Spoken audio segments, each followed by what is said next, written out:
Salut mes Nakamas, c'est le Doc, j'espère que vous allez bien. Suite aux commentaires qu'il y a eu sur le chapitre 876, j'ai décidé de faire cette vidéo. Alors pour ceux qui ne lisent pas les chapitres, vous inquiétez pas, vous pouvez regarder le début de la vidéo parce que je vais faire un récapitulatif du traitement qu'il y a eu tout au long de l'œuvre d'Ichiro Oda sur Sanji. Et à la fin, quand je parlerai vraiment de quelque chose qui va spoiler, comme d'habitude, il y aura les bandeaux spoil. Sanji est le cinquième Nakama à avoir rejoint l'équipage des Mugiwara. Sa place qu'il avait durant la pré-ellipse, c'est l'alter ego de Zoro. La même puissance que Zoro. Il faisait partie du Monster Trio et je dirais même plus qu'il était plus important que Zoro lui-même car il avait cette dimension stratégique que Zoro n'avait pas. Alors j'en vois certains qui ont fait un petit bond quand j'ai dit que Sanji était aussi bon que Zoro d'un point de vue puissance durant la pré-ellipse. Donc on va faire un petit récapitulatif des différents combats. Au niveau de Arlong, il y a eu le combat de Kurobi contre Sanji et le combat de Hachi contre Zoro. Et là, on peut dire qu'ils étaient à peu près identiques. Au niveau d'Alabasta, c'était Mr. 2 et Mr. 1. Quand on reprend un petit peu ce qui se passe au niveau d'Impel Down, on voit que Mr. 2 avait quand même une sérieuse patate, une sérieuse puissance. Donc encore une fois, au niveau d'Alabasta, Sanji et Zoro, on les met sur le même point. Enies Lobby, là, on a eu le combat contre Zabura pour Sanji et le combat de Kaku pour Zoro. Encore une fois, deux power-up des deux mêmes personnages, donc même puissance, ça va bien. Au niveau de Thriller Bark, ils ont tous les deux combattu et ont tous les deux été importants contre Oz. Et même si le combat pour moi de Zoro contre Ryuma est plus important que le combat d'Absalom contre Sanji, il y avait quand même une petite technique qui était présente dedans. Pré-ellipse, on voit que Sanji et Zoro sont d'un même niveau. Cependant, d'un point de vue de la narration et du point de vue de l'importance au niveau des arcs, Sanji a quand même eu beaucoup plus d'importance que Zoro. On va commencer par Little Garden. Pendant qu'il y en a un qui est en train de se couper les jambes au katana pour aller combattre quelqu'un d'autre quitte à crever, l'autre, lui, va plutôt chercher un moyen de s'échapper et va trouver l'éternelle pause de Alabasta. Et au niveau des Niesobi, si un certain mec n'avait pas eu l'intelligence de fermer la porte de la justice, eh bien ils auraient été rattrapés par la marine, ils auraient tous été conduits au niveau d'Impel Down. Donc rien que par rapport à ça, même si Zoro, il faut bien l'avouer, a eu un grand moment de badassitude au niveau de l'arc Thriller Bark quand il fait cette confrontation face à Kuma et qui vient prendre toute la douleur de Luffy, faut savoir aussi que Sanji était présent pour aussi prendre cette douleur.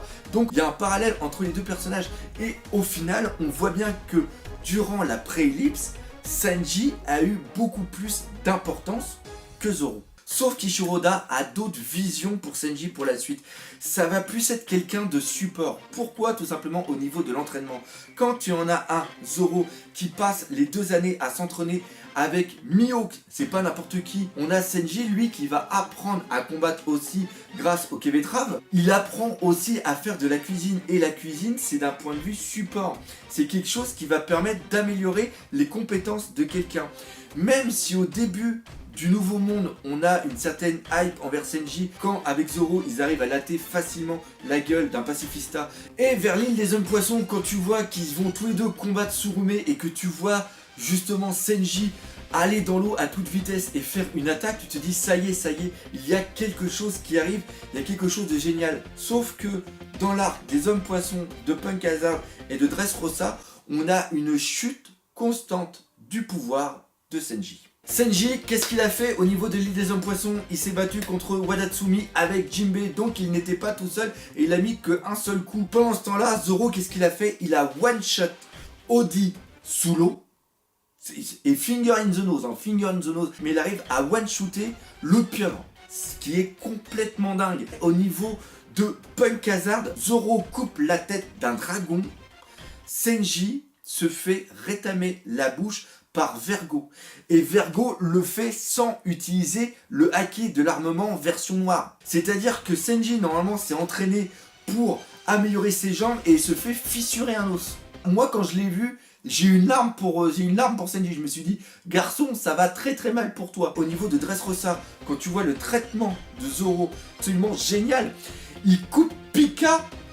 Il est un tout petit peu essoufflé. On n'a pas encore vu la badassitude de Zoro au niveau de Dressrosa. Et quand tu vois Sanji ce qu'il fait, il se fait ridiculiser par Doflamingo. Et aussi, j'ai complètement oublié de dire, Zoro tient tête à un amiral. Je sais pas s'il peut le battre, on va pas aller jusqu'à là. Mais il y a une petite passe d'armes là, quand il remonte du trou où il y a l'effet de gravité et qu'il arrive à foutre un coup, c'est quand même génial. C'est beau, où tu vois Senji avoir un super coup. Quand il combat contre Doflamingo, à un moment, il envoie plein de coups de pied. Doflamingo ne met même pas du haki de l'armement sur sa veste. Il se protège avec sa veste. Il se protège avec des plumes. Il se protège avec des plumes. Au niveau de Zou, pour aller à Zou, t'as l'impression qu'il renvoie des boulets sur un bateau et après il se casse, c'est-à-dire qu'il coule même pas le bateau. Et après, au niveau de ce qui se passe dans l'arc en ce moment, le combat contre son père, c'est totalement merdique. C'est-à-dire que là, on a une chute dans le pouvoir de Senji que Ishiroda est en train de nous mettre en place. En plus, même dans les films, ça se passe. Dans le film Gold, désolé pour ceux qui ne l'ont pas vu, il combat pas tout seul, il combat avec Robin. Alors que Zoro a un gros moment de badassitude dans le film. Il combat même sans katana. C'est vous dire. Et malheureusement, c'est pire avec ce qui va arriver plus tard. Donc maintenant, je vais faire des spoils par rapport à ceux qui ne regardent que l'anime.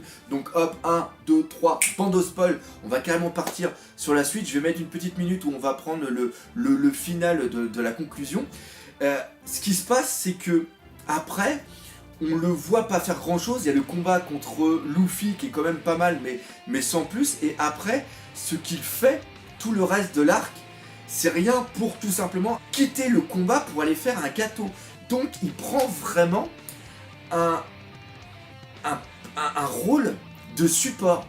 Et tout ça, c'est pourquoi?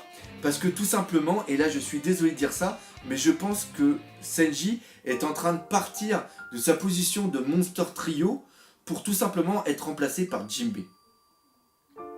Et oui, Jinbei va tout simplement prendre la place de Senji au niveau de l'équipage.